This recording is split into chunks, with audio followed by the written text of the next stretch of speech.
Hello students, how are you? I hope all of you fine. हम लोग पढ़ते polynomial 10th class का exercise 2.4 का क्वेश्चन नंबर 1 का पहला खंड हम लोग पिछले वीडियो में पढ़े थे। आज के वीडियो में हम लोग दूसरा खंड पढ़ेंगे, जिसमें क्वेश्चन दिया गया है, सत्यापित कीजिए कि निम्न त्रिघात बहुपदों के साथ दी गई संख्याएं उसकी शून्यक हैं। प्रत्येक स्थिति में शून्यकों और गुणांकों के बीच संबंध को भी सत्यापित कीजिए। ये पहला पॉलिनोमियल है, दूसरा इसको तो हम पिछले वीडियो में पढ़ चुके हैं। आज के वीडियो में ये दूसरा वाला पार्ट हम लोगों को पढ़ना है, जिसमें क्वेश्चन के अकॉर्डिंग हमें क्या करना है। सबसे पहले जो इसके साथ तीन संख्याएं दी गई हैं, इस त्रिघात पॉलिनोमियल का जो तीनों संख्याएं हैं पता करना है कि शून्यक है कि नहीं। इसके लिए हम क्या करेंगे, बारी बारी से x के स्थान पर 2, 1 और 1 को रख करके इसको देखेंगे। अगर ये शून्य हो जाता है तब तो ये तीनों संख्याएं इसकी शून्यक हैं, और अगर तीनों को रखने पर शून्य नहीं होता पॉलिनोमियल तो ये शून्यक नहीं है। और जब ये तीनों संख्याएं इसकी शून्यक हो जाएंगी तब शून्यक और जो गुणांक हैं उनके बीच क्या रिलेशन है उसको हमें वेरीफाई करना इस क्वेश्चन में। तो आज के वीडियो में हम एक क्वेश्चन आप लोगों से पूछेंगे। आप लोग पूरा वीडियो जरूर देखें, क्योंकि वीडियो के बीच में ही वो क्वेश्चन पूछा जाएगा और बहुत ही इजी क्वेश्चन होगा, लेकिन ये कि थोड़ा टेक्निकल होगा। और ऐसा इसलिए हम पूछ रहे हैं क्योंकि इस जो है पिछले बार से ही जो हाई स्कूल का एग्जाम होता है उसमें 1 नंबर के 20 क्वेश्चन आते हैं, अर्थात मैथ में 20 नंबर के ऑब्जेक्टिव क्वेश्चन आते हैं। तो उनसे रिलेटिव क्वेश्चन हम पूछेंगे जो पॉलिनोमियल चैप्टर का ही होगा। तो आप लोग वीडियो को पूरा देखेंगे और क्वेश्चन का आंसर कमेंट बॉक्स में जरूर देंगे। तो चलिए शुरू करते हैं। सबसे पहले इस खंड में क्या करना है, ये 2, 1 और 1 दिया गया है संख्या, और चेक करना है कि इस त्रिघात पॉलिनोमियल का ये शून्यक है कि नहीं है। तो चलिए रखते हैं पहले सेकंड वाला खंड हम सॉल्व कर रहे हैं। तो लिखेंगे पहली संख्या 2 है, x बराबर 2 रखने पर x बराबर 2 रखेंगे तो क्या हो जाएगा, पॉलिनोमियल है x क्यूब यानी 2 की क्यूब माइनस 4 मल्टीप्लाई 2 की स्क्वायर प्लस 5 मल्टीप्लाई 2 माइनस 2। 2 की क्यूब होगा 8, 2 का स्क्वायर 4 और 4 गुणा करेंगे हो जाएगा 16, 5 और 2 का मल्टीप्लाई करेंगे 10 आएगा माइनस 2। देखिए 8 और 10 दोनों प्लस में जोड़ लेंगे 18 होगा, 16 और 2 माइनस में जोड़ेंगे 18 हो जाएगा। टोटल योगफल 0 हो रहा है। यहाँ पर हम लिख सकते हैं अतः x बराबर 2 बहुपद का शून्यक है। बहुपद का शून्यक है, क्योंकि यहाँ पर हम जब 2 रखे तो ये बहुपद जो था शून्य हो गया। अब दूसरी संख्या को चेक करेंगे, पुनः x बराबर 1 रखने पर 1 रख करके चेक करते हैं। तो जहां जहां x है वहां 1 रखेंगे। 1 cube minus 4 multiply 1 square plus 5 multiply 1 minus 2। 1 का क्यूब 1 होगा और 1 का स्क्वायर 1, 4 से मल्टीप्लाई करेंगे तो माइनस 4 और 5 1 का मल्टीप्लाई करेंगे तो आएगा प्लस 5 माइनस 2।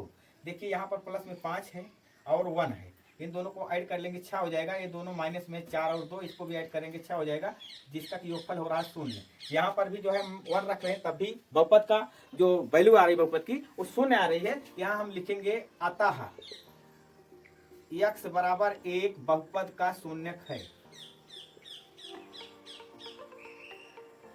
तो अब जो तीसरी संख्या है वह भी 1 है, तो इसी तरह से उसको भी रखेंगे तो भी शून्यक होगी। इसलिए इसको हम जांच नहीं करेंगे, क्योंकि यदि माइनस होता, फ्रैक्शन के रूप में होता, डेसिमल में होता या कोई अलग दूसरी संख्या होती तो इसी तरह से उसको भी रख कर चेक करते। लेकिन सेम दोनों एक ही संख्याएं हैं, यानी ये भी 1 है ये भी 1 है, इसलिए अगर इसको रखने पर 0 हो रहा है तो इसको भी रखने पर 0 होगा। तो इसलिए उसको चेक नहीं करेंगे। इसका मतलब तीनों संख्याएं जो है बहुपद की शून्यक हैं। अब हमें प्रूव करना है जो शून्यक हैं और जो इसके गुणांक हैं, पॉलिनोमियल में जो टर्म है उनके जो गुणांक हैं उनके बीच रिलेशन। तो देखिए जो त्रिघात बहुपद होता है तो उसका जो स्टैंडर्ड फॉर्म होता है वो होता है ax cube plus bx square, यानी यहाँ लिख देते हैं ax cube plus bx square plus cx plus d। ये स्टैंडर्ड फॉर्म है। मतलब x क्यूब का जो कोफिशिएंट है गुणांक वो a होगा, x स्क्वायर का कोफिशिएंट जो है वो b होगा, x का कोफिशिएंट जो होगा वो c होगा, और नॉन वेरिएबल टर्म जो होगा यानी अचर पद वो है d। तो यहाँ पर x स्क्वायर x क्यूब के साथ कोई कोफिशिएंट नहीं दिख रहा है तो 1 माना जाएगा। तो अगर पॉलिनोमियल त्रिघात पॉलिनोमियल के अगर शून्यक अल्फा, बीटा और गामा है, कौन कौन से हैं, अल्फा, बीटा और गामा है, तो पहला रिलेशन होता है alpha plus beta plus gamma, और ये होता है माइनस b बटा a। तो अल्फा के स्थान पर 2 है, बीटा के स्थान पर 1 है, गामा के स्थान पर 1 है। तो यहाँ हम 2 + 1 + 1 लिखेंगे, और इस साइड में इस पॉलिनोमियल का जो है हम इसकी मैचिंग इस स्टैंडर्ड फॉर्म से करेंगे तो यहाँ पर b की वैल्यू एक्स स्क्वायर के साथ यहाँ -4 लगा है तो b की वैल्यू -4, a की वैल्यू क्या है कुछ नहीं दिख रहा है, इसका मतलब 1 है। तो 2 1 3 1 4, इसका योगफल 4 हुआ और ये दोनों माइनस प्लस हो जाए, 4/1 मतलब 4 होगा। Left hand side equal to right hand side, इस तरह से ये पहला रिलेशन जो है प्रूव हो गया। दूसरा वाला रिलेशन देखते हैं क्या है। दूसरे वाले रिलेशन में दो शून्यकों का मल्टीप्लाई किया गया, फिर उनका योगफल निकालते हैं, अर्थात इसको अगर हम लिखेंगे तो alpha beta plus beta gamma plus gamma alpha बराबर होता है c/a। तो c पहले अल्फा की वैल्यू 2 है, बीटा की वैल्यू 1 है, प्लस 1 गुणे 1 प्लस गामा की वैल्यू 1 है, अल्फा की है 2।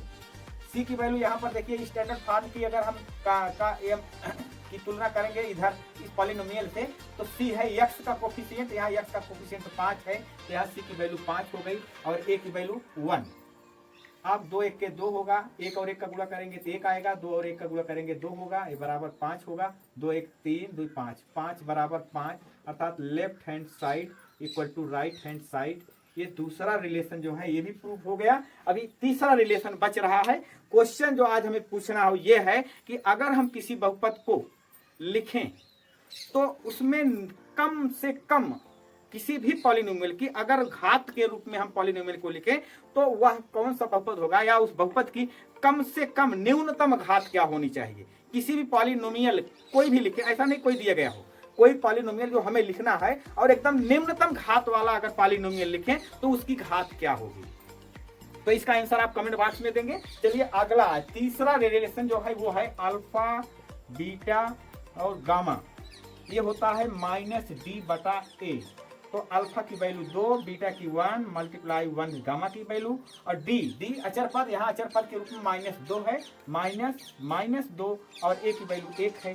2 1 के 2 1 के 2 हो गया इसका गुणनफल, इधर दोनों माइनस प्लस हो जाएगा, 2/1 को 2 कहते हैं। लेफ्ट हैंड साइड बराबर राइट हैंड साइड। इस तरह से ये तीसरा रिलेशन भी प्रूव हो गया और इसी के साथ ये प्रश्न भी पूरा हुआ। तो आज के वीडियो में बस इतना ही। इसके आगे के प्रश्नों के साथ हम अगले वीडियो में मिलेंगे। वीडियो को ज्यादा से ज्यादा लाइक करें, शेयर करें और अगर चैनल पर नए हैं तो सब्सक्राइब जरूर।